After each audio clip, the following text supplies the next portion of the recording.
नमस्कार। North east आवाज time to time में मैं रंजन सिंह आप सभी का स्वागत करता हूं। उम्मीद है दुर्गा पूजा आप सभी के लिए अच्छे से ही बीता होगा। आज हम असम मिजोरम सीमा विवाद को लेकर खबरों की शुरुआत करते हैं। दरअसल असम मिजोरम सीमा विवाद रुकने की नाम नहीं ले रही। आए दिन सीमा विवाद को लेकर एक न एक घटना सामने आ रही है। आज असम मिजोरम सीमा विवाद को लेकर सीमा का जायजा लेने मौके पर पहुंचे ADGP law and order JP Singh. आज उन्होंने सीमा की जायजा लेते हुए मिजोरम कोलाशिप के पुलिस अधिकारी से बातचीत भी की। सूत्रों के अनुसार आज के दौरे के बाद एडीजीपी जेपी सिंह केंद्र सरकार को अपना एक रिपोर्ट भेजेंगे। आइए देखते हैं। डीसी महोदय लगत डीआईजी महोदय और एसपी साहबर लगत आलोचना करिलो। आलोचनार पिছত आमी पुलिचेरा जी एटा स्कूलत एक्सप्लोजन होइसे সেই জায়গাটো আমি পৰিদৰ্শন কৰিছোঁ। পৰিদৰ্শনৰ পিছত বেৰেংগেট হৈ আমি লেলাপুৰ আহিছোঁ। ৰিচেণ্টলি যিখিনি এডিশ্যনেল পুলিচ পোষ্ট মিজোৰাম পুলিচৰ ফালৰ পৰা দিয়া হৈছে এইখিনি পৰিদৰ্শন কৰা হ'ল। কোলাশিপ এছপিৰ লগত এই বিষয়ে আলোচনা কৰা হ'ল আৰু যিটোকে স্কুলত एक्सप्लोजन भी होइसे एक्सप्लोजन तो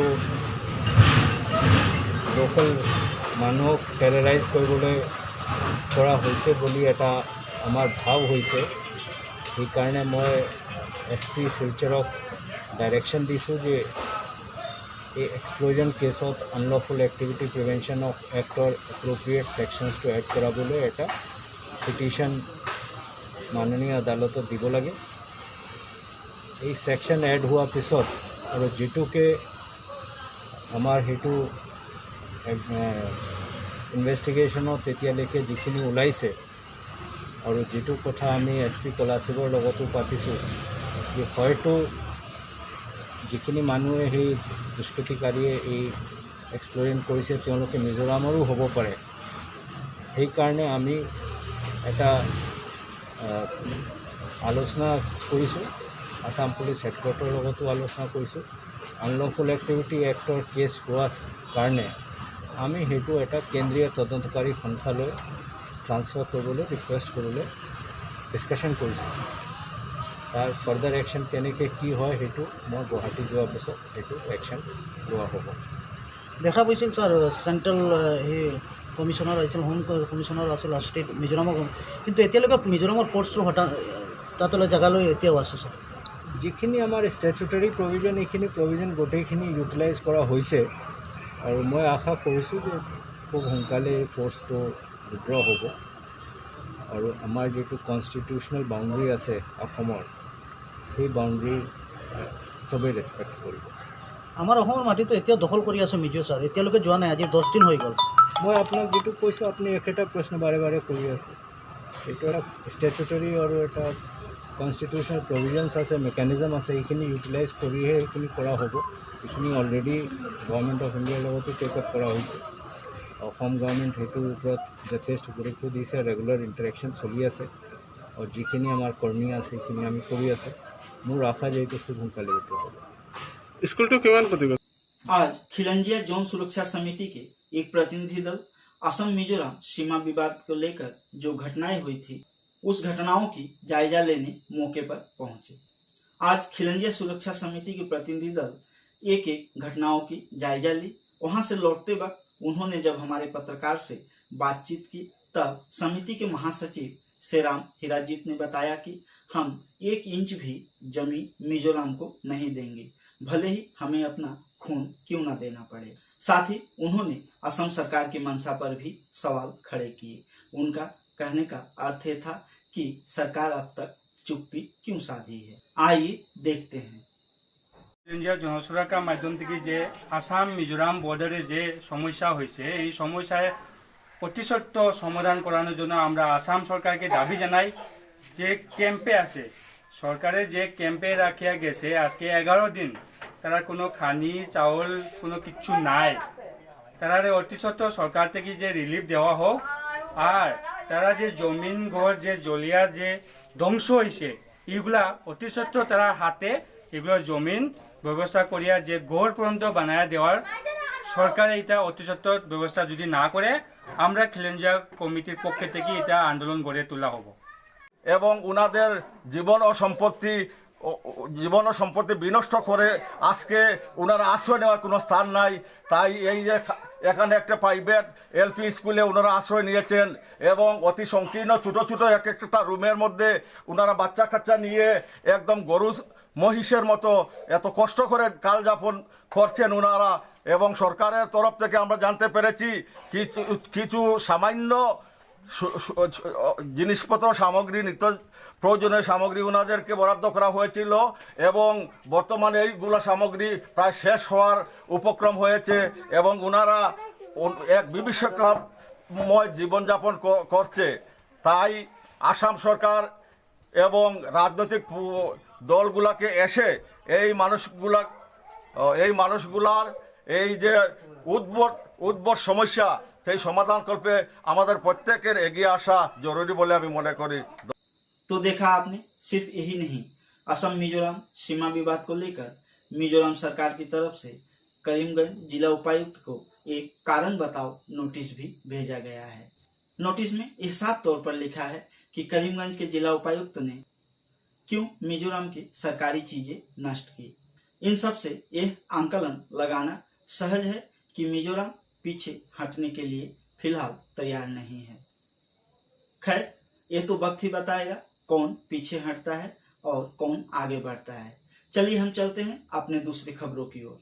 कोविड प्रोटोकॉल को मानते हुए तथा कछार जिला प्रशासन द्वारा जारी किया गया पहले जो निर्देश था उसका मद्देनजर मात्र 2.5 फीट की दुर्गा की मूर्ति रखकर संपूर्ण विधिवत दुर्गा पूजा संपन्न कर समाज के सामने एक मिसाल कायम किए सिलचर के विशिष्ट वकील अशोक राय। जी हाँ, 2.5 फीट की मूर्ति थी और वो भी एक ही फ्रेम में लक्ष्मी, सरस्वती, गणेश, कार्तिक, दुर्गा 2.5 फुट के मूर्ति के एक ही फ्रेम में जड़ित थे।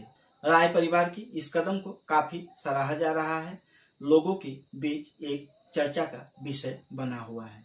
आइए देखते हैं 2.5 फीट का वह मूर्ति।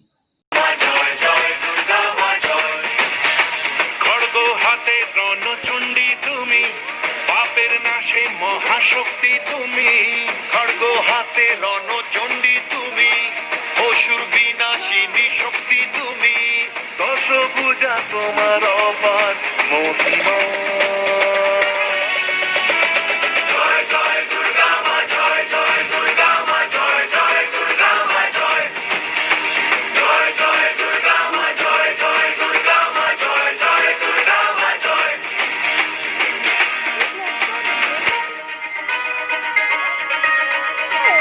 पीछे से सामने करके घुड़ी घुड़ी दुर्गा माई की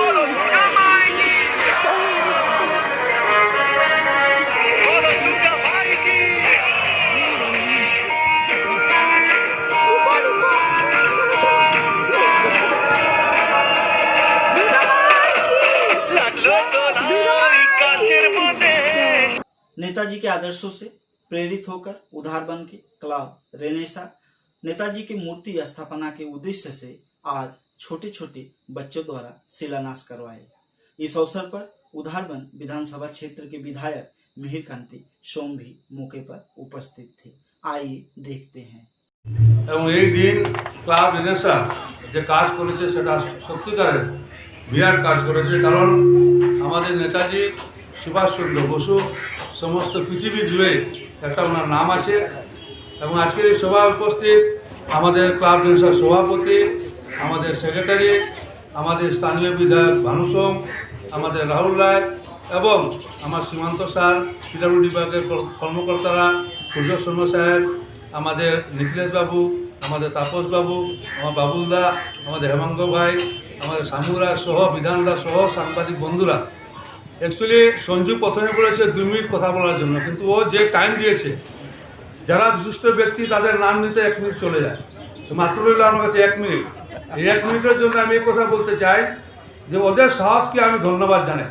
কারণ এর আগেও আমরা দেখেছি যখন এই আমাদের দাদাও উপস্থিত রয়েছেন, হেমন্তদাও রয়েছেন, সামাদাও রয়েছেন, বিধান ঠাকুর রয়েছেন, সবাই প্রতি ধন্যবাদ জানাচ্ছি আজকে এই মহৎ অনুষ্ঠানে সবাই যোগদান করার জন্য।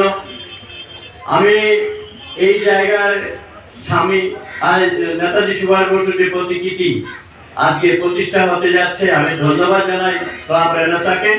এত ভালো একটা উদ্যোগ নিয়েছেন, যদিও ছিল আগে ওই সাইডে, এখন আরো প্রতিকৃতি আরো উঁচু হবে এবং আমরা রাস্তার যে ডায়ামিটার দেখেছি সঠিক জায়গায় হচ্ছে।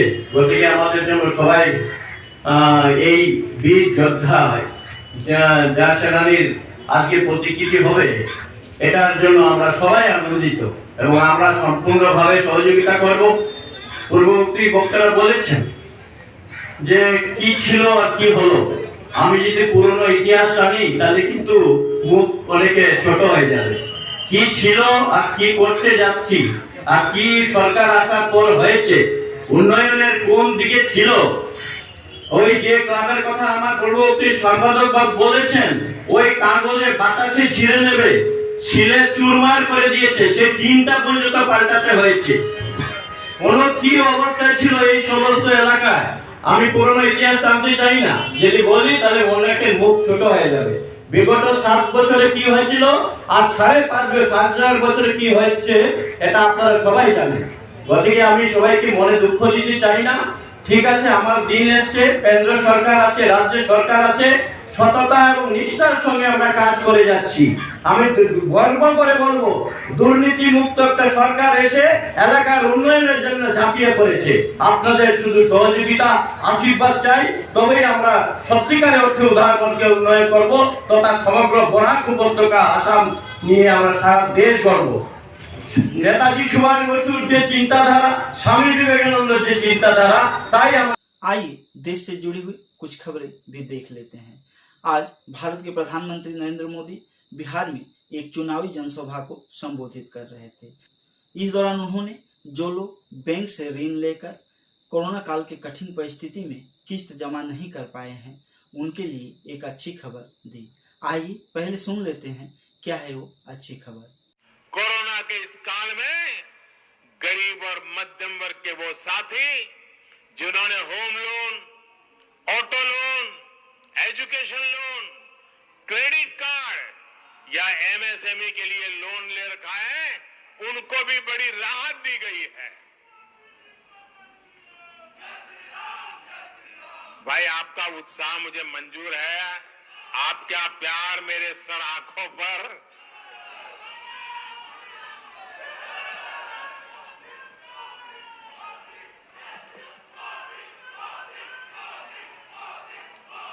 आपका प्यार मेरे सर आंखों पर। मेरे प्यारे भाई बहनों, ऐसे साथी जो पहले नियमित रूप से किस्त चुका रहे थे, लेकिन कोरोना के कारण वो ऐसा नहीं कर पाए, उनको ब्याज में राहत दी गई है। ये काम भी टेक्नोलॉजी के उपयोग से पूरी पारदर्शिता के साथ तेजी से किया जा रहा है। आज प्रधानमंत्री नरेंद्र मोदी बिहार में ही दूसरे एक चुनावी जनसभा को संबोधित करते हुए लोगों को जंगल राज से बाहर निकलकर नीतीश सरकार को पुनः एक बार मौका देने के लिए अपील करते हुए नजर आए। आइए देखते हैं। राज्य के अन्य क्षेत्र के लोगों ने जो प्रण किया है, उसी प्रण का आपको भी ध्यान रखना है।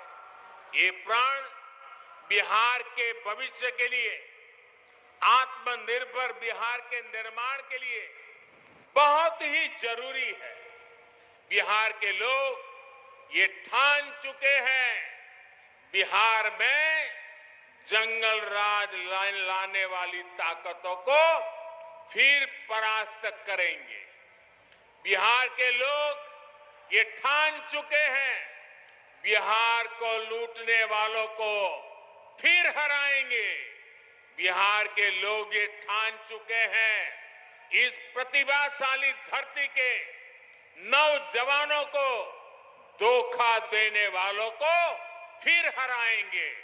बिहार के लोग ये ठान चुके हैं बिहार की महिलाओं का जीना दूभर कर देने वालों को फिर हराएंगे।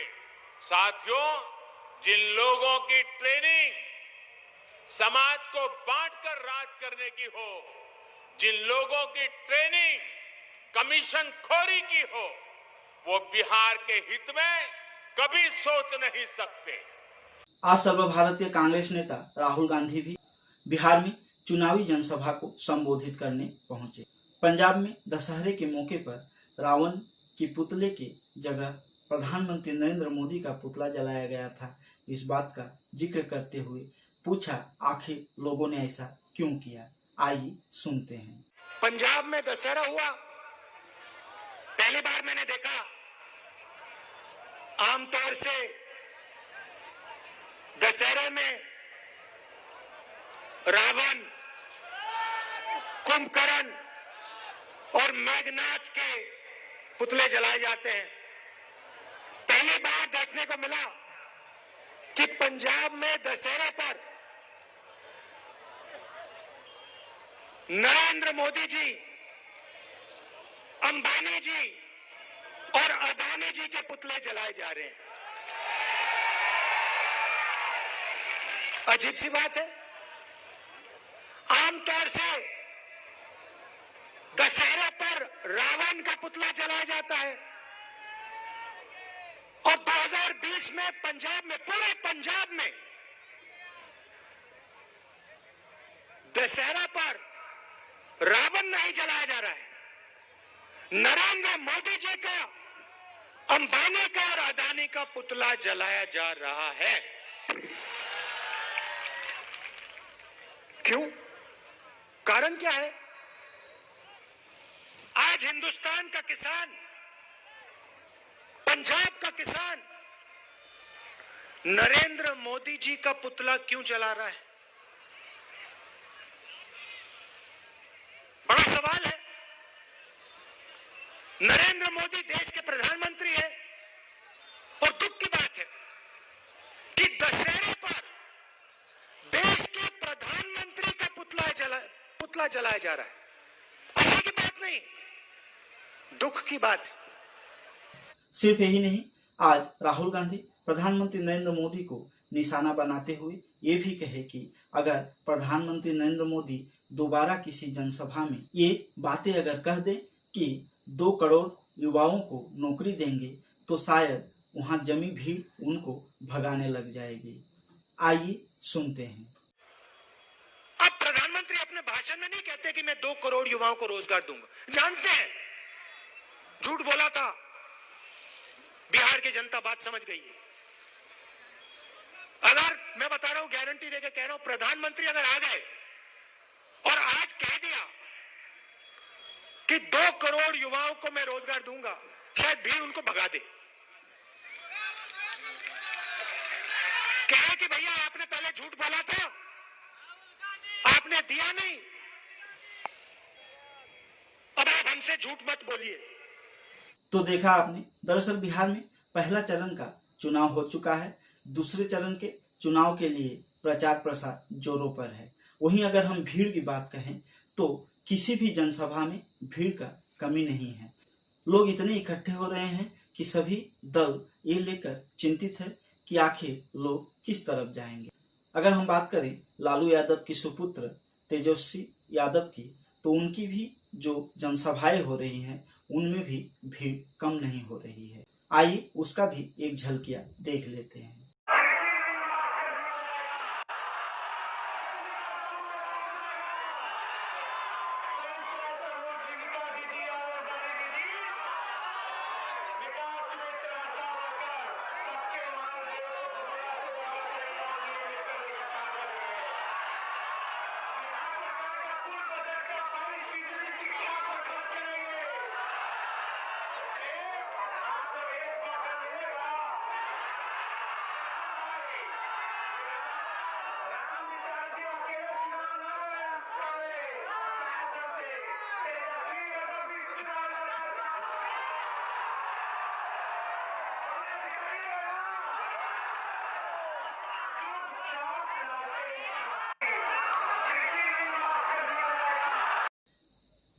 नॉर्थ ईस्ट आवाज टाइम टू टाइम में आज के लिए फिलहाल इतना ही। कल फिर कुछ नई खबरों के साथ आप लोगों के समक्ष फिर से उपस्थित रहूंगा। तब तक के लिए धन्यवाद। शुभ रात्रि।